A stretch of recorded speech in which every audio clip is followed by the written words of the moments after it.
Gaano kalakas ang kapangyarihan sa pagbebenta ng kinatawan na si Kim Chai? Bago bumaba ng kotse, sinadya niyang ayusin ang kanyang buhok. Nagkunwaring natuklasan ang hair clip at natural na ngumiti habang isinusuot ito. Pagkalipas ng ilang oras, mabilis na naubos ang magkakaparehong hair clip at naibenta ang lahat sa buong bansa. Habang kumukuha ng promotional photos, aksidente siyang nagpaw at ang kaparehong lip gloss ay naubos din sa lahat ng e-commerce platform. Siya ay si A-list celebrity na si Hajin, na itinuturing ng buong mundo bilang isang fashion icon. Ngunit sa mata ng kanyang assistant, si Hajin ay walang pinagkaiba sa isang walang isip at hangal na tao. Sa loob lamang ng isang araw, si Hajin ay nasangkot sa dalawang love scandal, lalo na sa dalawang magkaibang male stars. Ngunit hindi ito pinansin ni Hajin, sa halip ay pinuri pa niya ang kakayahan ng paparazzi sa pagkuha ng litrato. Maganda ako sa litrato, di ba? Ay save mo yan, sabi niya. Galit na galit ang kanyang assistant. Sa sandaling iyon, nagsimulang magreklamo si Hajin. Masyadong pinalaki ng paparazzi ang issue. Maliwanag na magkaibigan lang kami ng dalawang aktor, pero sinasabi nilang dalawa ang jowa ko. Kung alam ko lang, sana nilandi ko na sila para sulit ang inay. Ngayon, luging-lugi ako, sabi niya. Sa sandaling iyon, napansin ng assistant ang isang grupo ng fans na nagtitipon sa harap ng kumpanya. Tuwang-tuwa si Hajin. Akala niya nanalo na ang pelikula niya. Hindi pa ipinapalabas ang pelikula, ate. Sino ka ba para makipag-date kay Kuya Kong Jin? Ang pangit mo, nag-iisip ka pa na makamit ang upa ko. Ito pala ay fans ng dalawang male leads sa rumor na dumating para i-bash si Hajin. Sa sandaling ito, napagtanto niya na seryoso na ang sitwasyon. Nagmamadaling tumawag ang assistant para humingi ng tulong. Lahat ng empleyado ng kumpanya ay kailangang lumabas. Pinalibutan ng grupo si Hajin. Hirap na hirap silang makalabas. Ang resulta, sa susunod na segundo, ginamit niya ang lipstick niya para isulat ang keynote sa salamin. Pagkatapos, nag-selfie siya sa harap ng salamin at ipinost ang litrato online. Gusto niyang gamitin ang paraang ito upang linawin ang mga chismis. Ngunit ang mayabang niyang mukha ay lalo lamang nagdagdag ng galit sa mga babaeng fans. Siya ang tipo ng babae na sa loob lamang ng 3 segundo na hindi mo binabantayan ay makakagawa na ng gulo. At ngayon, malapit na siyang harapin sa isang hellish na panayam. Ang assistant ay labis na kinakabahan na parang nakaharap sa isang malaking kalaban dahil ang mag-interview kay Hajin sa pagkakataong ito ay si Lee Jung-hoon na tinaguri ang tyrant gentleman ng Korea. Ang dahilan ng kanyang palayaw ay dahil sa kabila ng kanyang magalang na panlabas na anyo, siya ay mahilig magdulot ng gulo. Kahit na ang kanyang kalaban ay isang mayaman, politiko o sikat na idolo, si Lee Jung-hoon ay walang kinikilingan. Madalas siyang magtanong ng mga tanong na hindi matatanggihan. Kahiya-hiya sa harap ng buong bansa. Seryosong pinanood ni Hajin ang buong interview video niya at hindi niya napigilang humanga, wow, ang gwapo niya. Sa loob ng studio, ang gwapong male Ensu ay nagbabalita. Biglang nag-malfunction ang teleprompter sa harap niya. Tumingin siya sa 5 pahinang script. Hindi naisip ng boss kung gaano kalala ang magiging live broadcast accident. Ngunit kalmadong uminom ang male F ng tubig. Nang bumalik ang live broadcast, sinimulan niyang basahin ang buong script nang hindi tumitingin sa papel. Sa loob ng 0 minuto, lahat ng sinabi niya ay walang mali kung ikukumpara sa nilalaman ng script. Ang pangalan ng male Ensu ay si Jung-hoon. Pagkapanganak pa lang, nagkaroon na siya ng hyperthymetic syndrome. Ang mga taong mayroon nito ay hindi nakakalimutan ang anumang nakita nila mula sa mga linya sa laruang kotse noong 2 taong gulang pa siya hanggang sa ketchup sa tinapay noong 3 taong gulang pa siya. Lahat ay naaalala niya ng malinaw. Sinabi ng kanyang ina na siya ay mapalad dahil naaalala niya ang lahat ng magagandang alaala. Ngunit hindi naisip ng kanyang ina na kung naaalala niya ang magagandang bagay, hindi rin niya makakalimutan ang lahat ng sakit tulad ng imahe ng kanyang unang pag-ibig na nahulog mula sa mataas na gusali sa harap niya ilang taon na ang nakalipas. Mananatili itong nakaukit sa isip ni Jung-hoon. Pagkatapos, naging news anchor siya na may gwapong hitsura. Sa kanyang matapat at walang kompromisong pag-ugali, nakakuha si Jung-hoon ng maraming tagahanga. Sa mga panayam, nagsisimula siya ng magalang, ngunit bigla siyang magtatanong ng matatalim at sensitibong tanong. Ang mga bisita ay namumula sa hiya o nasisira ang reputasyon. Kaya tinawag siyang tyrant gentleman. Noong araw na iyon, nakatanggap siya ng abiso na interviewin niya ang isang sikat na aktres. Habang naghahanda ng script kasama ang aktres na si Hajin, ang kanyang kabaitan ay nagdulot ng kaunting pagkalito sa kanya. Ang resulta, naipadala pa ni Hajin sa kanya ang isang may alak na kape. Hindi nagtagal, pumasok si Jung-hoon sa studio. Nakita ni Hajin na suot pa rin niya ang luma niyang kurbata, kaya agad niyang kinuha ang kurbata na inihanda niya para kay Jung-hoon at gusto niya itong isuot para sa kanya. Walang magawa si Jung-hoon at sinabing kaya niya ng mag-isa. Pagkatapos, nagsimula na ang panayam. Pagkatapos ng ilang formal na pagbati, ipinakita na ni Jung-hoon ang kanyang tyrant na ugali. Itinuro niya na palaging nagbabago ang pananaw ni Hajin. Maliwanag na sinabi niya sa social media na gusto niya ang isang bagay, ngunit pagkatapos ay sinabi niyang ayaw niya ito pagkatapos ng ilang sandali. Nangyari ito ng maraming beses na hindi na mabilang, kaya tinanong niya si Hajin kung bakit. Pagkarinig nito, naging awkward ang ekspresyon ni Hajin.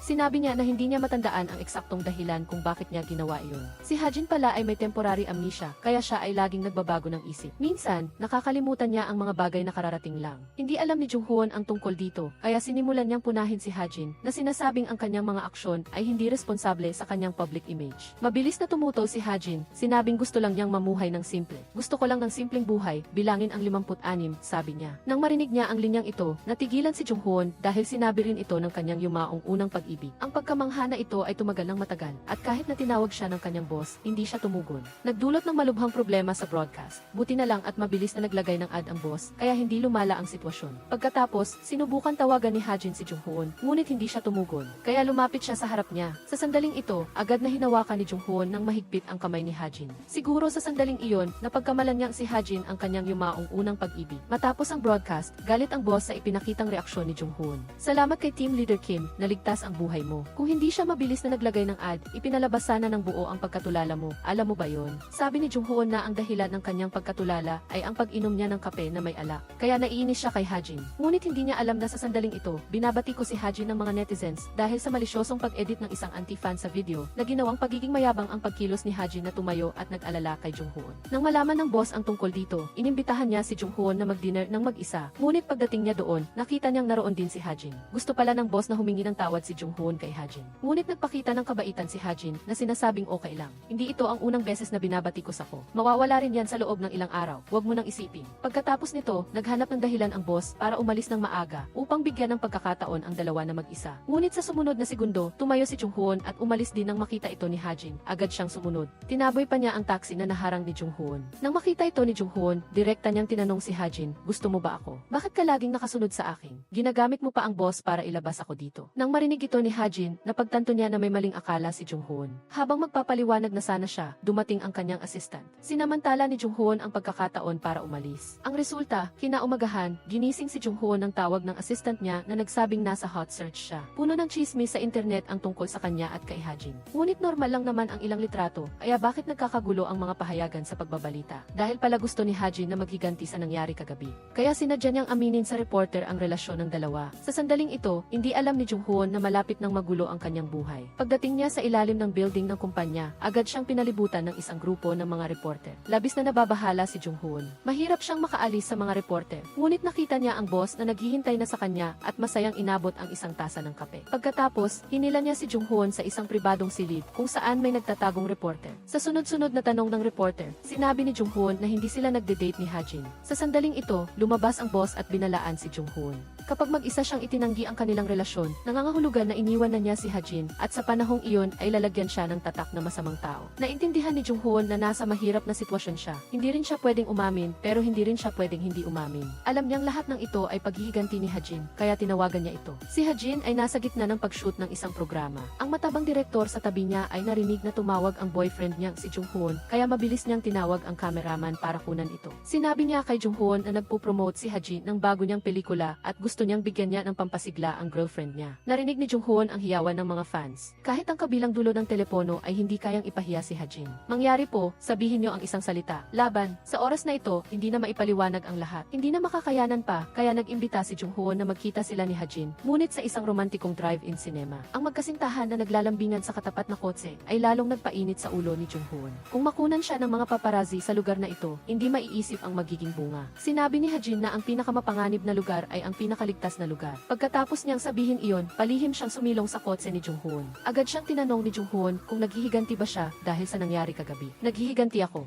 Inamin ni Hajin na may intensyon siyang maghiganti, ngunit totoo rin na mayroon siyang magandang impresyon sa kanya. Pagkatapos ay iminungkahi niyang mag-date sila. Matapos marinig iyon, diretsahang tumanggi si Junghoon. Sa harap ng walang tigil na pagsasalita ni Hajin, diretsahang sinabi ni Junghoon na hindi niya malilimutan ang kanyang unang pag-ibig. Narinig iyon ni Hajin at inisip na hanga si Junghoon dahil naaalala pa rin niya ang kanyang ex. Pagkatapos ay hindi na niya ito pinilit pa, ngunit dahil inamin lang niya ang kanilang relasyon ngayon at bigla silang maghihiwalay, ito ay makakaapekto sa bago niyang pelikula. Kaya't hiniling niya kay Junghoon na pansamantalang panatilihin ang relasyon hanggang sa matapos ang kasikatan ng pelikula bago nila ipahayag ang kanilang paghihiwalay. Pumayag si Junghoon nang marinig iyon, ngunit binigyan lang niya siya ng 2 linggo. Biglang may kumislap na flash sa kabilang kalsada. Nalaman ni Junghoon na iyon ay isang reporter mula sa isang pahayagan. Natakot si Hajin kaya iniwan niya ang kotse at sinabihan si Junghoon na tumakbo ng mabilis. Dahil wala ng kotse, nag-alok si Junghoon na ihatid siya sa bahay. Ngunit sa sandaling iyon, nagsimulang umulan ng niebe. Biglang tumigil ang utak ni Junghoon at bumalik ang alaala ng aksidente ng kanyang kasintahan. Noong gabi gabing iyon, umuulan din ng nyebe at ang dugo ng kanyang kasintahan ay nagkulay pula sa lupa. Sinubukan ni Jung-hoon na takasan ang alaala at pagkatapos ay dali-daling ipinarada ang kotse sa gilid ng kalsada. Sinabi kay Ha-jin na hindi na siya makakapagmaneho pa at sinabihan itong magtaksi pa uwi. Pagkatapos ay bumaba siya ng kotse at humingal. Nang makita ito ni Ha-jin, mabilis niya rin itong sinundan. Hindi niya maintindihan ang kakaibang kilos ni Jung-hoon, kabilang na ang dati sa studio nang hawakan nito ang kanyang pulso na may mukhang nagulat at malungkot. Sinimulan niyang tanungin ang tungkol sa kwento ni Jung-hoon. Noong tahimik ka, ano ang iniisip mo? Kung ikukumpara sa mga pinaganda-ganda na kwento, ang katahimikan na iyon ay may mas malalim na damdamin. Sino ka ba talaga? Nagulat na tanong ni Jung-hoon. Gaano kahalaga ang magkaroon ng isang kaibigan na tunay na nakakaintindi sa iyo? Ang dalawang taong ito ay parang mga dayuhang bersyon ng TP Tubuan at Ansing. Lumaki sila ng magkasama mula pagkabata, may parehong interes at hilig. Kapag masaya, nagbabahagi sila. Kapag malungkot, magkasama silang humaharap dito. Ano pa ang hahanapin mo sa buhay kundi isang matalik na kaibigan na tulad nito? Akala nila na magkasama sila habang buhay, ngunit isa sa kanila ang naaksidente. Hindi matanggap ni Ha-jin ang katotohanan at hindi rin niya nagawang bisitahin si Jung Seo-yeon sa huling pagkakataon. At kaya, dinala si Ha-jin sa isang mental hospital para sa paggamot. Sinubukan siyang aliwin ng doktor, ngunit sinabi lang niya na gusto niyang maglaho. Pagkatapos noon, hindi nagsalita si Ha-jin sa loob ng 3 buwan. Hanggang isang araw, sinabi niya, gusto kong matulog. Nang makita ng doktor na bumubuti na ang kondisyon ni Ha-jin, binigyan siya nito ng ilang sleep aid na candy. Ngunit inipon ni Ha-jin ang mga candy na iyon at ininom ang lahat ng sabay-sabay. Sa kabutihang palad, natuklasan siya sa tamang oras. Pagkatapos ng 3 araw at 3 gabi na walang malay, ang utak ni Ha-jin ay nag-activate ng isang protective mechanism para mabuhay. Pinili ng kanyang utak na burahin ang lahat ng alaala ni Jung Seo-yeon. Hindi na niya matandaan kung sino si Jung Seo-yeon at nakalimutan na rin ang lahat ng sakit. Ngunit nagdulot din ito ng pansamantalang amnesia sa kanya. Pagkatapos noon, itinago ng pamilya at mga kaibigan ni Ha-jin ang lahat ng bagay na may kinalaman kay Jung Seo-yeon upang protektahan siya. Ang namatay na si Jung Seo-yeon ay siya ring unang pag-ibig ni Jung-hoon. Naalala niya ang kanyang kasintahan noong nabubuhay pa ito, na palaging binabanggit ang kanyang matalik na kaibigan na nagngangalang Ihana. Sa katunayan, iyon ang palayaw ni Ha-jin. Sa puntong ito, naintindihan niya na mayroon pa palang ibang tao sa mundo na labis na nagdurusa. Para sa pagkamatay ni Jung Seo-yeon, tulad niya, ang taong iyon ay naging girlfriend niya ngayon sa pangalan. Sa ibang pangyayari, abala si Ha-jin sa pagpupromote ng bago niyang pelikula. Ngunit ang mga reporter sa ilalim ng entablado ay tila mas interesado sa relasyon nila ni Jung-hoon kaysa sa pelikula. Palihim na sinabi ng direktor kay Ha-jin na kung nahihiya siya, hindi na kailangan pang sumagot. Ngunit hindi nahiya si Ha-jin at diretsahang sinabi na gusto niya si Jung-hoon, lalo na kapag nagtataray ito, na napakagwapo sa paningin niya. Ang pagiging prangka ni Ha-jin ay nagdala din sa kanya ng swerte. Ang paparating niyang pelikula ay naging matagumpay dahil sa publikong pag-amin sa relasyon nila ni Jung-hoon. Si Jung-hoon ang nangunguna sa trending searches ng pelikula. Ang Ha-jin natin, napakahusay umarte, napakahusay ding magmahal. Nang makita niya ang kinatawan na tuwang-tuwa at halos hindi na makapagsalita, hindi na maiisip ni Ha-jin kung ano ang mangyayari kung sasabihin niya sa kanila na peke lang ang kanilang relasyon. Sa puntong ito, sinabihan ng assistant si Ha-jin na subukang makipag-usap kay Jung-hoon tungkol sa pag-extend ng kanilang P-love contract. Noong gabing iyon, tinawagan niya si Jung-hoon. Naalala rin ni Jung-hoon ang sinabi ng doktor na ang paglimot ang tanging paraan para makapagpatuloy si Ha-jin sa buhay. Kaya't pinili niyang huwag siyang pansinin. Ngunit sa huli, hindi pa rin niya napigilan ang sarili na tawagan ang doktor at tanungin kung ano ang mangyayari kung bumalik ang alaala ni Ha-jin.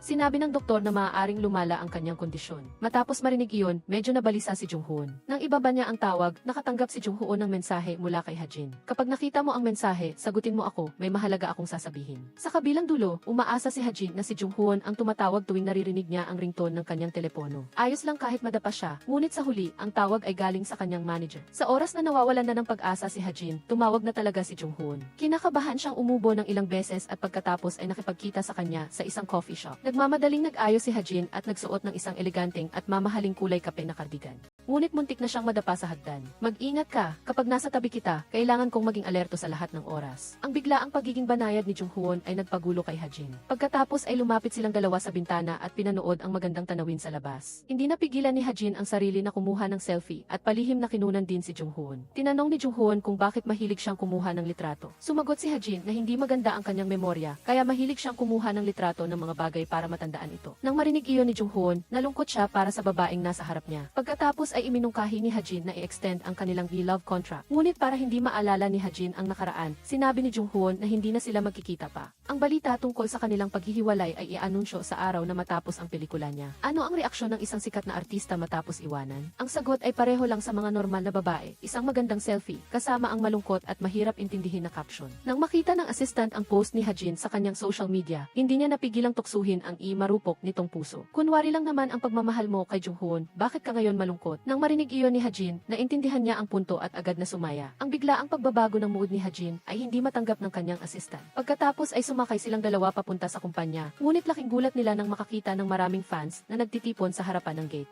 Bago pa man huminto ang kotse, nagsugod na ang mga fans, ngunit sa pagkakataong ito, sumisigaw sila ng, "Ang ganda mo, ate. Mananatili ka sa aming isipan bilang isang mahusay na artista." Sa katunayan, lahat sila ay fans ng love team nila ni Junghoon. Sa panig naman ni Junghoon, nakatanggap din siya ng maraming regalo mula sa fans. Napanganga si Junghoon sa kakaibang mga regalo sa kanyang kamay at paulit-ulit na sinabi na wala siyang relasyon kay Hajin. Sinabi naman ng assistant na hindi na siya naniniwala sa sinasabi ni Junghoon. Kinuha ni Junghoon ang telepono ng assistant at natuklasan na may nag-upload ng litrato nila ni Hajin na nag-uusap sa tabi ng ilog. Nagreklamo ang assistant, "Ayos lang ba na kayo ni ate-in-law ay palaging nasa trending searches araw-araw?" Lumapit ang boss at nagbigay ng anunsyo kay Junghoon. Mayroon doon na pangalan ng direktor ng pelikula ni Hajin at kailangan siyang interviewin. Pagkatapos basahin iyon, labis na nag-aatubili si Junghoon. Ayaw na niyang ma-involve sa mundo ni Hajin, kaya't pinuntahan niya ang direktor ng istasyon para humiling ng ibang mag-interview. "Hindi, kailangang ikaw iyon, diretsahang sabi ng direktor. Ito ang panahon na kailangan nating gamitin ang kasikatan mo at ni Hajin para pataasin ang rating ng istasyon." Pinayuhan din niya si Junghoon na huwag maging insecure, kahit na sa tingin niya ay hindi siya karapat-dapat kay Hajin. Nang marinig iyon ni Junghoon, hindi siya natuwa. "Bakit mo sinasabing hindi ako karapat-dapat sa kanya? Hindi ba't dati ay may masamang impresyon ka kay Hajin? Bakit ang bilis mong magbago?" Dahil napakahusay ng bagong pelikula ni Hajin, sinabi ng direktor na naging fan na siya mula sa pagiging anti, kaya hindi napigilan ni Junghoon ang kanyang pag-usisa at palihim na pumasok sa sinehan para manood ng pelikula. Talagang napakagaling ng pelikula ni Hajin. Ang huling monologo ay nagpapaalala kay Junghoon sa kapalaran nilang dalawa. Pinili ni Hajin na kalimutan ang mahalagang alaala upang magpatuloy sa buhay, habang siya naman ay hinding-hindi makakalimutan ang masakit na alaala. Sino sa kanila ang mas nagdurusa? Nang bumalik ang kanyang katinuan tapos na ang pelikula, tumayo siya at lumabas ng sinehan. Sa kasamaang palad, nakilala siya ng 3 babaeng estudyante na nanood din ng pelikula. Naisip ni Junghoon na hindi ito maganda. Tunay nga, wala pang kalahating oras, kumalat na ang balita.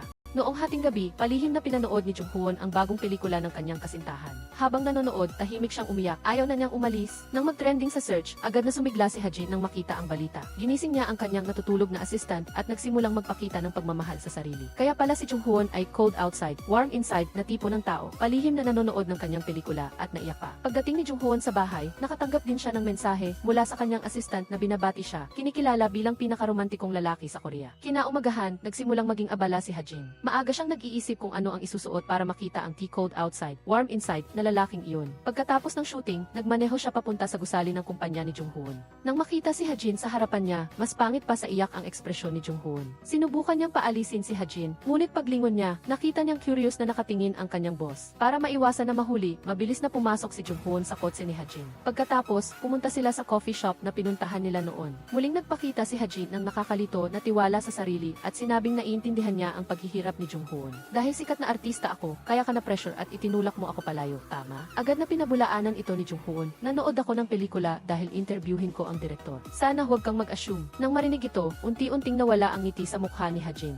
Direkta siyang tumingin kay Junghoon at tinanong, "Isang bagay lang ang tatanungin ko. Nitong mga nakaraang araw, hindi mo man lang ba ako naisip?" Dahil sa hyperthymetic syndrome, sinabi ni Junghoon na hindi niya talaga makalimutan si Hajin. Hindi alam ni Hajin ang tungkol dito, kaya naisip niya na kahit papaano ay may nararamdaman din si Junghoon para sa kanya. Sinabi niya na bibigyan niya ng mas maraming oras si Junghoon para makita nito ang tunay na nararamdaman niya bago magdesisyon. Ngunit sa panahong iyon, hindi siya dapat sadyang umiwas sa kanya. "Alam ko kung saan ang bahay mo." Napatawa si Junghoon sa sinabi ni Hajin. Hindi niya inaasahan na matatakot siya ng isang babae. Kinaumagahan, sa award ceremony ng istasyon ng V, pumasok si Hajin bilang guest. Nang umalis ang direktor, dali-dali siyang nagpaliwanag kay Junghoon na hindi niya alam na darating din ito at sinabing huwag siyang magkamali. Ngumiti si Junghoon. Hindi niya namalayan na nagbago na ang kanyang saloobin kay Hajin. Sa hindi kalayuan, dumating ang pagkakataon ni Junghoon na umakyat sa entablado para tanggapin ang parangal. Pagkatapos niyang magpasalamat, tinanong siya ng host kung may gusto ba siyang sabihin sa sinuman sa audience. Lahat, kasama na ang mga reporter, ay sabay-sabay na tumingin kay Hajin. Hindi umiwas si Junghoon, sa halip ay seryoso siyang tumingin kay Hajin at sinabing, "Tapos na ang nakaraan. Sana ay magkaroon ka ng masayang kinabukasan. Palagi kitang susuportahan."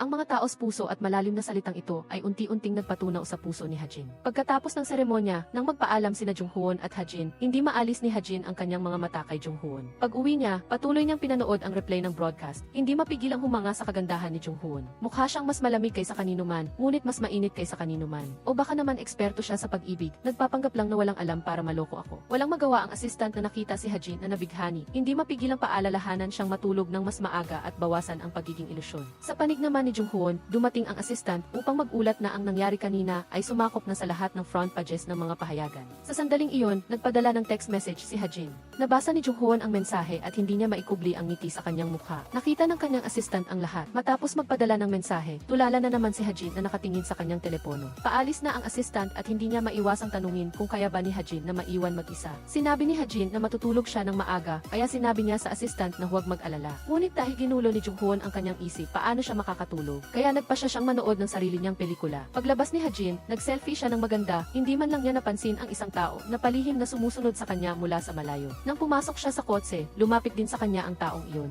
Samantala, sa panig ni Jung-hoon, tinitingnan ng assistant ang mga regalo mula sa mga fan couple. Nakita ng assistant ang isang kakaibang bagay habang inaayos ang mga regalo. Paglabas ni Jung-hoon sa studio, dali-dali niyang ipinakita sa kanya ang mga litrato. Nang makita ang mga punit na litrato, nanlaki ang mga mata ni Jung-hoon sa gulat. Naalala niya na sa kanyang alaala, ang mga litrato nila ng kanyang dating kasintahan na si Seo-yeon ay napunit din sa ganoong paraan. Isang masamang pakiramdam ang biglang dumating sa kanya. Mabilis niyang kinuha ang kanyang telepono at nakita ang post ni Hajin na nagsasabing manonood siya ng pelikula. Pagkatapos, tinawagan niya ang assistant ni Hajin at tinanong kung saan ang madalas na pinupuntahan niyang sinihan. Mabilis siyang nagmaneho patungo doon. Habang nasa daan, patuloy siyang tumatawag kay Hajin, ngunit walang sumasagot sa telepono niya. Ang mga alaala ng nakaraan ay patuloy na bumabalik. Umuulit sa isipan ni Jung-hoon ang mga punit na litrato at ang kakaibang silid na punong-puno ng mga larawan ni Seo-yeon. Noong nakaraan, hindi niya naipagtanggol si Seo-yeon. Sa pagkakataong ito, hindi niya hahayaang malagay sa panganib si Hajin. Hindi man lang naisip ng isang magandang babae na ang kanyang mabuting gawa ay hindi sinasadyang nag-udyok sa nakakabaliw na pagmamay-ari ng isang baliw. Ang lalaki ay nagsimulang mamangha kay Seo-yeon ng labis, hindi lamang pinupuno ang kanyang silid ng mga larawan nito, kundi naghanda pa ng wedding dress para sa kanya. Nang malaman niyang may kasintahan si Seo-yeon, pinunit niya ang mga litrato ni Jung-hoon bilang paghihiganti. Sa huli, kinidnap at ikinulong niya si Seo-yeon. Inilahad niya ang kanyang pag-ibig sa kanya na maisakit na mukha. Ang tanawin ay sapat na upang takutin ang sinumang babae. Kung hindi niya makukuha, hindi rin niya papayagan ang iba na makuha siya. At pagkatapos, itinulak ni Seo-yeon mula sa rooftop. Sa harap mismo ni Jung-hoon, ang imaheng iyon ay naging isang di malilimutang peklat sa kanyang puso. Ngayon, nang makita ang pamilyar na modus operandi, hindi niya maiwasang mag-alala para sa kaligtasan ni Hajin. Pagkatapos ng ilang sandali ng paghahanap, sa wakas ay nakita niya si Hajin na pinipigilan ng ilang lalaki sa kalsada. Agad na sumugod si Jung-hoon, hindi alintana ang mga kotseng dumadaan. Itinulak niya palayo ang mga lalaki at mahigpit na niyakap si Hajin. Ang mga lalaking nakapaligid sa kanila ay galit na nagtanong kung sino si Jung-hoon. Agad na nakilala ng mga lalaki si Jung-hoon. Isa pala itong misunderstanding. Hindi sinasadyang nabangga ni Hajin ang kanilang sasakyan. Nang bumaba sila para mag-usap, nakilala nila si Hajin bilang isang artista, kaya humingi lang sila ng group photo. Nang makita ang kanyang telepono na puno ng missed calls mula kay Jung-hoon, nagulat si Hajin at sinabing hindi niya inakala na ganoon pala siya kaalala. Hindi masabi ni Jung-hoon ang tungkol kay Seo-yeon, kaya pinapaalalahanan na lang niya si Hajin na huwag nang gumala ng gabi. Sa sandaling ito, dumating na rin ang assistant ni Hajin. Bago umalis, sinabi ni Hajin na tatawagan niya si Jung-hoon pag uwi niya. Para hindi siya mag-alala, okay lang bang tawagan ka namin? Ang sagot ni Jung-hoon ay labis na ikinagulat ni Hajin. Naisip niya, ang lalaking ito ay lalo pang gumagaling makitungo. Pag-uwi, nakipag-ugnayan si Jung-hoon sa kanyang assistant at isinalaysay ang lahat ng nangyari. Pareho silang nag-aalala na kung malaman ni Hajin ang totoo, maaalala niya ang nangyari kay Seo-yeon, kaya nagpa siya silang itago ito sa kanya. Dahil sikat si Hajin at kailangan ng proteksyon, gumawa ang assistant ng dahilan at umupa ng mas maraming bodyguard para protektahan siya. Pagdating niya sa kanyang ahensya, natanggap ni Hajin ang abiso na kinansela ang event na plano niyang puntahan. Ngunit ang tawag mula sa event organizer ang nagbunyag sa lahat. Dahil sa pagtatanong ni Hajin, ang assistant ay walang nagawa kundi sabihin sa kanya ang tungkol sa mga napunit na litrato. Matapos itong marinig, nagsimula ring mag-alala si Hajin para sa kaligtasan ni Jung-hoon at agad siyang tinawagan upang sabihin na mag-ingat din siya. Pagkatapos ng tawag, muling tinignan ni Hajin ang mga litrato at nagsimulang bumalik sa kanyang isipan ang mga hiwa-hiwalay na larawan. Tila unti-unti niyang naaalala ang mga alaala. Kinaumagahan, pumunta si Jung-hoon sa opisina ng direktor ng istasyon ng ZEE. Nakita niya ang direktor ni Hajin na kumukuha ng litrato kasama ang direktor sa pamamagitan ng salamin sa bintana. Pag-alis ng direktor, sinabi ng direktor ng ZEE na patuloy na nagpapahiwatig ang direktor ni Hajin at tila labis itong nag-aalala sa relasyon ni Jung-hoon at Hajin. Nang marinig ito, nagsimulang maghinala si Jung-hoon. Ang direktor ay may kinalaman sa mga litrato. Sa isang panayam, sa harap ng lahat ng manonood, kalahating biro na tinanong ng direktor si Jung-hoon kung nagpapanggap lang ba sila ni Hajin na magkasintahan. Diretsahang itinanggi ito ni Jung-hoon, ngunit lalo siyang naghinala na ang direktor ang nagpadala ng mga litrato. Nang gabing iyon, inimbita inimbitahan ng direktor sina Jung-hoon at Ha-jin para maghapunan. Sa buong kainan, patuloy niyang pinagmamasdan ang bawat kilos nila, sinusubukang alamin ang tunay nilang relasyon. Ngunit sa nakalipas na mga araw, naging napaka-harmony ng relasyon ni Jung-hoon at Ha-jin na nagdulot ng inggit sa direktor, kaya patuloy siyang umiinom. Sa huli, naubos na ang bote ng alak. Bumangon siya at tinawag ang waiter, at hindi sinasadyang nakita ang dalawang tao na bumubulong sa isa't isa, na lalong nagpalala sa kanyang kalooban. Pumasok siya sa banyo at nagsuka. Sa sandaling iyon, sinamantala ni Lee Jung-hoon ang pagkakataon para halughugin ang bag ng direktor. Naghahanap ng ebidensya para idiin ito, ngunit wala siyang nakitang kapakipakinabang. Si Yeo Ha-jin ay nakatayo sa labas na nagbabantay. Nang makita niyang bumalik ang direktor, mabilis niyang sinabi kay Lee Jung-hoon na huminto. Sa pagmamadali, nahulog siya sa mga bisig ni Lee Jung-hoon. Ang direktor na bumalik ay hindi sinasadyang nasaksihan ang eksena, na lalong nagpasama sa kanyang pakiramdam. Nakita ng dalawa na lasing na ang direktor, kaya iminungkahi nilang tapusin na ang party, ngunit hindi pumayag ang direktor. Hinawakan pa nga niya ng mahigpit ang kamay ni Yeo Ha-jin. Nang makita ito ni Lee Jung-hoon, malakas niyang itinulak ang lalaki na nagpatumba dito. Ang kakaibang pag-ugali ng direktor ay halos nagpakumbinsi kay Lee Jung-hoon na siya ang kumuha ng mga larawan. Ngunit hindi niya alam na isang misteryosong anino ang palihim na pumapasok sa bahay ni Yeo Ha-jin. Ang taong iyon ay dahan-dahang pumasok sa kwarto at kaswal na umupo sa kama nito. Ang ingay ng makina ng kotse mula sa labas ay nagpatayo sa intruder upang tingnan ito. Nang makita niyang si Yeo Ha-jin iyon, mabilis itong umalis. Sa labas, sinabi ni Yeo Ha-jin kay Lee Jung-hoon na hindi normal ang kanyang isip, na laging may kakaibang mga imahe sa kanyang ulo, ngunit hindi niya maalala ang mga nakaraang pangyayari. Tinatanong niya si Lee Jung-hoon, nagkakilala na ba tayo dati? Sabi mo hindi mo ako gusto, pero bakit ang dami mong pakialam sa akin? Sa kabila ng mga tanong ni Yeo Ha-jin, hindi pa rin sinasabi ni Lee Jung-hoon ang katotohanan. Sinabi niya na nagmamalasakit siya sa kanya dahil kamukha siya ng isang kaibigan niya at kasalukuyan siyang humaharap sa mga panganib na naranasan ng kaibigan na iyon. Sa sandaling iyon, dumating ang driver ni Yeo Ha-jin. Napag-alaman na naiuwi lang ng assistant ang lasing na direktor, kaya babalik ito mamaya. Kaya't hiniling ng assistant sa driver na alagaan muna si Yeo Ha-jin. Sa mismong sandaling iyon, hindi sinasadyang nag-ingay ang nagtatagong anino. Mabilis na hinabol ito ni Lee Jung-hoon para sa kaligtasan ni Yeo Ha-jin. Hindi siya dapat mahuli ng taong lihim na kumukuha ng mga larawan. Sa huli, nahabol at napatumba ni Lee Jung-hoon ang tao. Nang makita ang galit ni Lee Jung-hoon, dali-daling tinanggal ang tao ang kanyang maskara. Ito pala ay si Reporter Park. Kinuha ni Lee Jung-hoon ang kamera at inalis ang memory card. Binalaan niya ito na huwag nang lalapit kay Yeo Ha-jin kung hindi ay magkakaproblema siya. Kahit nahuli na si Reporter Park, hindi pa rin sigurado si Lee Jung-hoon kung siya ang nagpadala ng mga larawan. Dahil, sa kabila ng lahat, isang sikat na artista tulad ni Yeo Ha-jin ay may maraming reporter na sumusunod sa kanya. Sa sandaling iyon, ibinigay ng assistant kay Lee Jung-hoon ang dalawang folder. Ang isa ay kay Reporter Park at ang isa ay sa driver ni Yeo Ha-jin. Ang dahilan kung bakit sila nag-imbestiga. Iimbestigahan siya dahil malapit siya sa bahay ni Yeo Ha-jin. Tinanong ng assistant si Lee Jung-hoon kung masyado siyang sensitibo. Normal lang na malapit ang driver sa bahay para madali ang paghatid at sundo. Ngunit, hindi maaaring palampasin ni Lee Jung-hoon ang sinumang pinaghihinalaan. Kinabukasan, dumating ang manager ni Yeo Ha-jin na may masayang mukha dahil sa pagtaas ng kanyang kasikatan at nakatanggap siya ng script mula sa isang sikat na manunulat. Ang papel na gagampanan ni Yeo Ha-jin ay isang babaeng di. Si Yeo Ha-jin ay nasabik ng marinig ito. Sinabi ng matabang manager na maaaring humingi ng tulong kay Lee Jung-hoon. Nang marinig ito ni Yeo Ha-jin, medyo siya nag-aalangan. Sinabi ng assistant na abala rin si Lee Jung-hoon. Gaano man siya kaabala, kailangan pa rin ni Lee Jung-hoon na tumulong, hindi ba? Dahil ito ang unang pagkakataon na gumaganap sa isang drama ang nobya niya. Ngunit nang umalis ang matabang manager, sa wakas ay lakas loob siyang tumawag kay Lee Jung-hoon. Nang magsimula siya sa pag-uusap, tinanong niya kaagad kung kailangan niya ng tulong. Nagulat si Lee Jung-hoon at sinabing hindi. Sinabi ni Yeo Ha-jin na tutulungan niya ito sa kahit anong sabihin niya. Ngunit dahil tulungan siya, kailangan siyang tulungan din ito kung kailangan niya ng tulong. Alam ko na iyon, pag-uusapan na lang natin mamaya, ha? Ano ba ito? Ngunit bago pa man mahanap ni Yeo Ha-jin si Lee Jung-hoon, ang direktor ng istasyon ang mismong naghanap sa kanya. Naghanda pa nga si Lee Jung-hoon ng almusal na nagpahiwatig sa kanya na may masamang mangyayari. Maaari ba akong humingi ng pabor? Hininga ng pabor ng direktor si Lee Jung-hoon. Isang voice-over para sa isang dokumentaryo. Hindi naman ito malaking bagay, ngunit sinabi ng direktor na imbitahin din si Yeo Ha-jin na maging voice-over. Pagkarinig nito, nagpakita si Lee Jung-hoon ng pag-aalangan at sinabing huwag silang laging pagtatambalin. Nang makita ito, nagsimula ang direktor na magreklamo tungkol sa mababang ratings ng istasyon at sa mga kalaban na laging nag-aabang. Matapos ang mahabang paghikayat, umayag si Lee Jung-hoon.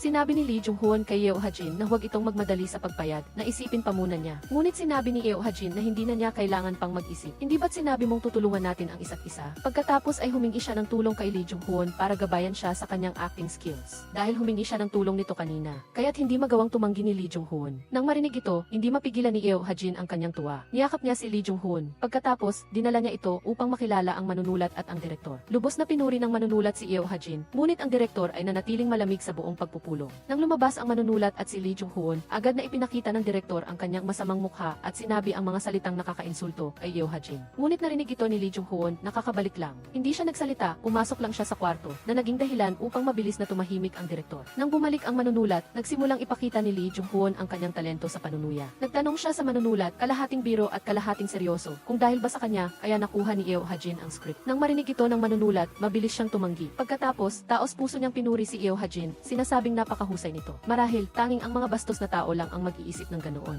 Siyempre, ang mga taong iyon ay may maruming isipan, tama ba, direktor? Alam ng direktor na siya ang sinasabi ni Lee Jung-hoon, ngunit tumango na lang siya at mumiti ng pilit. Pauwi na sila, si Yeo Ha-jin ay nalulungkot pa rin dahil sa mga sinabi ng direktor. Sinabi pa niya na gusto niyang bilhan siya ni Lee Jung-hoon ng isang lata ng beer. Dahil mahal na mahal niya si Yeo Ha-jin, umayag si Lee Jung-hoon sa lahat ng gusto nito. Nang makita niyang uminom ng beer si Yeo Ha-jin, maingat niya itong inalok ng mineral water. Nang malasing si Yeo Ha-jin, nagsimula siyang gumalagala ng walang direksyon. Tahimik lang na sumunod sa kanya si Lee Jung-hoon. Tinatanong niya si Lee Jung-hoon, mukha ba akong bastos sa paningin mo? Nang marinig ito ni Lee Jung-hoon, naisip niyang ang direktor ay isang bastos na tao lamang na gustong mangbuli ng mga mahihina. Kung gusto niya ang papel, magsumikap lang siya para maging magaling at huwag na siyang makinig sa sinasabi nito. Pagkatapos marinig ito, hindi na napigilan ni Yeo Ha-jin ang kanyang nararamdaman. Hinalikan niya si Lee Jung-hoon sa labi. Nag-alinlangan siya ng 0.01 segundo at agad siyang itinulak palayo. Sinabi niya na hindi sila maaaring maging ganoon. Malungkot na pumasok sa bahay ang asistan at mabilis na tinanong siya kung ano ang nangyari. Naguguluhan si Yeo Ha-jin. Malinaw na nagmamalasakit siya sa kanya at siya ang unang dumating kapag may panganib. Ngunit bakit hindi niya kayang aminin na gusto niya ito? Sa kabilang banda, nang makauwi na siya,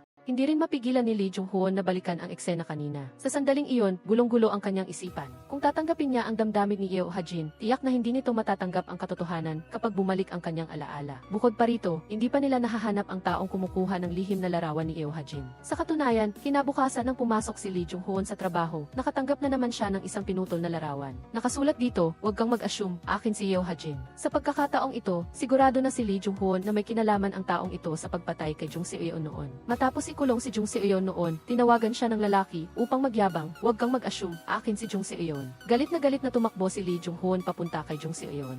Ngunit huli na siya, nakita lang niya ang huling hininga nito sa kanyang mga bisig. Sa kanyang galit, mabilis na natagpuan ni Lee Jung-hoon ang lalaki. Nais lang niyang patayin ito, ngunit bago pa man siya kumilos, pinili ng lalaki ang daan patungong impyerno kasama si Jung Se-eun. Gamit ang isang piraso ng salamin, sinugatan niya ang sarili sa leg. Sa sandaling iyon, dumating ang mga pulis at pinigilan siya. Unti-unting nakawala si Lee Jung-hoon sa mga alaala. Kailangan niyang kumpirmahin upang matiyak na nagsisilbi pa rin sa kanyang sentensya ang lalaki. Pumunta siya sa espesyal na ospital kung saan siya nakakulong. Nakakagulat na nananatili pa rin siyang nakakulong doon. Kung ganoon, sino ang nagpadala ng mga larawan? Sinabi niya ang nangyari sa kanyang kaibigang doktor. Matapos makinig ng doktor, sinuri niya ito. Si Yeo Ha-jin ay isang artista, kaya maaaring galing ang mga bagay na iyon sa isang fan. At ang magkatulad na linya ay maaaring nagkataon lang. Pagkarinig nito, naalala ni Lee Jung-hoon ang nangyari 8 taon na ang nakakaraan. Nakita niya ang lalaking iyon ng maraming beses sa convenience store at sa coffee shop. Naisip niya na sa isang pananaw, ang kanyang sariling kapabayaan ang pumatay kay Jung Se-eun. Kaya sa pagkakataong ito, hindi na niya hahayaan ang kanyang sarili na maging pabaya muli. Si Lee Jung-hoon ay isang lalaking may matatag na kalooban. Nang hinalikan siya ng isang artistang babae, mabilis niya itong itinulak palayo ng walang pag-aalinlangan. Matapos tanggihan, nalungkot si Yeo Ha-jin buong gabi. Dahil dito, kinabukasan ay muli niyang nakita si Lee Jung-hoon at sa parehong oras ay nakilala niya muli ang kanyang dating attending doktor. Nagulat siya nang malaman na magkaibigan pala ang doktor at si Lee Jung-hoon. Ang mga ekspresyon nilang dalawa nang makita si Yeo Ha-jin ay naging hindi natural. Naramdaman ni Yeo Ha-jin na may kakaiba, kaya't kinausap niya ang doktor ng sarilinan kinagabihan. Naalala niya na noong ginagamot siya sa ospital, nabanggit ng doktor na mayroon siyang matalik na kaibigan. Hindi tulad ng pagkawala ng alaala ni Yeo Ha-jin, ang kaibigang ito ay may karamdaman na hindi makalimutan ang anuman. Nagulat ang doktor na naaalala pa rin ito ni Yeo Ha-jin. Base sa ekspresyon ng doktor, sigurado si Yeo Ha-jin na ang kaibigan na binanggit ng doktor ay walang iba kundi. Kaya noong gabing iyon, hinanap ni Ha-jin ang impormasyon tungkol sa sakit ni Jung-hoon. Nang makita niya si Jung-hoon sa isang live na broadcast, hindi niya maiwasang makaramdam ng sakit. Pagkatapos ng palabas, nagmamadaling lumapit ang doktor kay Jung-hoon upang humingi ng paumanhin sa pagbubunyag ng kanyang impormasyon. 5 taon na ang nakalipas, hindi sinasadya niya itong nabanggit kay Ha-jin, ngunit hindi niya inaasahan na naaalala pa ito ni Ha-jin hanggang ngayon. Pagkatapos marinig ang mga sinabi ng doktor, sinabi din ni Jung-hoon sa doktor na nitong mga nakaraang araw ay madalas sabihin ni Ha-jin na may naaalala siyang ilang kakaibang mga alaala. Nag-alala ng sobra ang doktor nang marinig ito. Hindi niya maiisip kung gaano kasakit para kay Ha-jin kung maaalala niya ang mga alaala tungkol kay Se-eun. Kinabukasan, dumating ang driver sa bahay ni Hajin at nagulat siyang may nakakabit na kamera sa harap ng pinto. Sa video na naitala, may lumitaw na isang kahina-hinalang lalaki. Agad niyang binura ang recording at nagsinungaling na sira ang kamera, kaya walang naitala. Ang kamera na ito ay iminungkahi ni Jung-hoon na ikabit. Paanong masisira ito gayong bagong kabit pa lang? Lalo pang nagduda si Jung-hoon. Nakatanggap ang driver ni Hajin ang tawag mula kay Director Kim na inaanyayahan siyang pumunta sa bahay nito upang pag-usapan ang isang bagay. Pagdating niya roon, nakita niyang puno ng kanyang mga portrait ang bahay ng direktor. Sa sandaling ito, lumapit si Director Kim at buong pagmamalaking nagtanong kung ano ang nararamdaman niya. Kung maalala ni Hajin ang kanyang mga alaala noon, tiyak na matatakot siya hanggang kamatayan. Sa harap ng ganitong kilos ng direktor, binigyan niya si Hajin ng isang script. Sinabi niyang ang script na ito ay isinulat para lang sa kanya. Pagkarinig nito, nakonsensya si Hajin. Sinabi niyang mayroon na siyang ibang proyekto, ay pansamantala ay hindi niya matatanggap ang script na ito. Pagkarinig nito, agad na nagbago ang mukha ni Director Kim. Sinabi niyang, sabi ko sa iyo, tingnan mo muna bago ka sumagot. Sa kabutihang palad, dumating sa oras ang assistant ni Hajin. Napilitan si Director Kim na umiti ng peke. Nang umalis si Hajin at ang kanyang assistant, kinuha ni Director Kim ang script at galit na inihagis ito sa poster ni Hajin. Pagkatapos, pumunta si Hajin kay Jung-hoon upang kunin ang mga dokumento. Ngunit dahil sa takot na makaabala sa kanyang trabaho, palihim lang siyang sumulyak. Sa pagkakita rito, hindi na nakapagpigil si Jung-hoon at tinawag siya para maupo sa tabi niya. Pagkatapos ay seryoso niyang ipinaliwanag ang mga bagay na dapat tandaan ng isang news anchor. Habang masaya silang nag-uusap, biglang pumasok ang boss at nanggulo. Pinagalitan din niya si Jung-hoon sa harap ni Hajin. Pagkatapos, pumunta si Hajin sa likod ng boss at biglang pinalo ang likod ng ulo nito ng malakas. Nang humarap ang boss, sinabi ni Hajin na nagkamali siya ng tao at dahan-dahang hinaplos ang ulo nito. Eksakto namang nakita ni Jung-hoon at ng kanyang ina ang eksenang iyon. Kusa namang lumapit ang ina ni Jung-hoon para batiin si Hajin at inanyayahan pa siyang kumain. Labis na gusto ng ina ni Jung-hoon si Hajin at nagpakita rin si Hajin ng pagiging masunurin at kaibig-ibig. Sinabi pa niya na sa loob ng ilang araw ay aanyayahan niya rin ang ina ni Jung-hoon na kumain. Pagkatapos, bumalik ang ina ni Jung-hoon sa ospital. Pinayuhan siya ng nurse na hindi siya dapat lumabas dahil sa masamang kondisyon ng kanyang kalusugan. Kinabukasan, pumunta ulit si Hajin sa istasyon ng TV dahil naiwan niya ang kanyang notebook doon. Ngunit sa oras na iyon, nasa kamay na ni Jung-hoon ang notebook. Napag-alaman na isinulat pala ni Hajin ang lahat ng tungkol kay Jung-hoon sa loob nito. Mula sa oras ng kanyang pagpasok at pag-uwi hanggang sa paborito niyang kape o kung ano ang ginagawa niya kapag mag-isa siya. Pagkatapos, tinawag ni Jung-hoon si Hajin upang ibalik ang notebook. Hula ni Hajin na nabasa na ni Jung-hoon ang nilalaman nito at sinabi niyang huwag siyang magalit. Ipinaliwanag niya na madalas siyang makalimutan, kaya nais niyang isulat ang mga mahalagang bagay. At si Jung-hoon ay ang taong gusto niyang laging tandaan. Nang makita niya ang emosyonal na babae sa harap niya, labis na naantig si Jung-hoon at hindi makapagsalita. Noong gabing iyon, inihatid ni Jung-hoon si Hajin pauwi. Ngunit hindi sinasadya niyang nakita ang malungkot na mukha ng kanyang ama. Dahil sa masamang kutob, dali-dali siyang sumunod. Sa mahabang pasilyo na puno ng mga funeral wreaths, nakita niyang nakasuot ng pangpatay na scarf ang kanyang ama at ang namatay ay ang kanyang ina. Ito ang pinakakaawa-awang ina na nakita ko. Kahit na nasa huli na ng kanyang buhay, pinagbilinan niya pa rin ang kanyang asawa na huwag sabihin sa kanyang anak na pumunta dahil ayaw niyang makita ng kanyang anak ang kanyang katawan dahil sa hyperthymetic syndrome nito. Hindi niya malilimutan ang anumang nangyari. Kung makikita ng kanyang anak ang eksenang ito, tiyak na magdadala ito ng walang hanggang sakit sa buong buhay nito. Hindi niya matiis na araw-araw na lang ay naaalala ng kanyang anak ang kanyang malamig na katawan. Ngunit sa huli ay nalaman pa rin ng kanyang anak ang lahat. Nakakalungkot na pagdating niya sa lugar, tanging isang larawan sa altar na lang ang natitira sa ina na dating kasama niya. Dumating ang kalungkutan at galit, ngunit wala siyang mahanap na paraan upang ilabas ito. Lumuhod siya sa tabi ng larawan ng kanyang ina, tinakpan ang kanyang mukha at umiyak ng umiyak. Tahimik na pinanood ni Hajin si Jung-hoon mula sa labas ng pinto, nasasaktan para sa kanya, ngunit hindi niya alam kung paano siya aaluin. Maaari lamang niyang kanselahin ang lahat ng kanyang mga schedule. Tahimik na nakatayo sa labas ng pinto para protektahan si Jung-hoon, ngunit ang walang konsensyang reporter na si Park ay sumunod pa rin. Itinaas niya ang kanyang kamera at akmang kukunan ng litrato. Mabilis na tumayo ang assistant at hinarangan siya, ngunit walang kahihiyang umiti si reporter Park at lumapit para kumuha ng ilang larawan. Kahit na pinapaalalahanan na siya ng assistant na mag-ingat sa sitwasyon, ayaw pa rin itong umalis. Sa tamang pagkakataon, lumapit ang assistant ni Jung-hoon na si In-kwon at hinila si reporter Park palayo. Ngunit nagmamalaki pa rin siyang binigyan ng leksyon bilang senior. Sa kritikal na sandaling ito, dumating ang assistant at pinalaya si reporter Park. Humingi siya ng paumanhin ng paulit-ulit. Sumunod din si Hajin sa payo ni Jung-hoon at nagpa siyang umuwi para magpahinga. Umalis na ang dalawa sa punerarya. Ngunit ang eksena ng pamilyang umiiyak sa labas ng pinto ay nagbigay kay Hajin ng isang pamilyar na pakiramdam. Sa kanyang mga alaala, tila naranasan na rin niya ang eksenang ito. Ngunit ang mukha ng babae sa larawan sa altar ay hindi kailanman nagiging malinaw. Sa ibang lugar, pagkatapos natanggihan ni Hajin, dumiretso si Director Kim sa kanyang ahente. Binigay din ng matabang ahente ang parehong dahilan kay Hajin na wala siyang oras para tanggapin ang kanyang script. Nang marinig ito, naging madilim ang mukha ni Director Kim at ang kanyang tono ay dahan-dahang naging banta mula sa pagiging negosasyon. Napilitang sumang-ayon ang matabang ahente. Ilang araw ang lumipas, nag-text si Assistant In-kwon kay Hajin. Nabanggit niyang hindi niya makontak si Jung-hoon sa loob ng ilang araw. Pagkarinig nito, nagmamadaling pumunta si Hajin sa bahay ni Jung-hoon. Ngunit kahit na kumatok siya ng matagal, walang nagbubukas ng pinto. Nang balak na ni Hajin na tumawag ng pulis, sa wakas ay binuksan ni Jung-hoon ang pinto. Nang makita niya si Jung-hoon na mukhang pagod at lasing sa buong araw, hindi niya mapigilan na payuhan siyang huwag sisihin ang sarili. Dahil mahal siya ng kanyang ina, kaya ganoon ang kanyang pinili. Dapat siyang maging matatag. Kapag may nawawala, ang mga kamag-anak ay tiyak na magiging nakakulong sa masakit na alaala. Ngunit hindi ganoon sa kanya, di ba? Hindi ba't nakalimutan na niya ang lahat at namuhay na parang walang nangyari? Pakiusap, huwag ka nang magpanggap na naiintindihan mo, sabi ni Jung-hoon. Tahimik na umalis si Hajin sa bahay ni Jung-hoon. Ngunit ang mga salita ni Jung-hoon ay patuloy na bumabagabag sa isipan ni Hajin. Nang gabing iyon, napanaginipan ni Hajin na nakaupo siya kasama ng isang babae, ngunit hindi niya maaninag ang mukha nito. Pagkagising mula sa panaginip, patuloy na naghilamos si Hajin ng malamig na tubig, ngunit ang hindi maipaliwanag na kalungkutan ay patuloy pa ring nakakapit sa kanya. Nais niyang malaman kung sino ang babae sa panaginip. Sa sandaling iyon, may isang tao ang gumugupit ng mga larawan ni Hajin at ipinadala ang mga ito sa pervert na dating nanggulo kay Seon. Kinabukasan, tumawag ang security ng apartment ni Jung-hoon sa assistant at sinabing mag-isa siyang umalis sa bahay. Nang marinig ito, nagmadaling pumunta si Hajin kasama ang kanyang assistant at nakita niya ang doktor na papunta rin sa bahay ni Jung-hoon.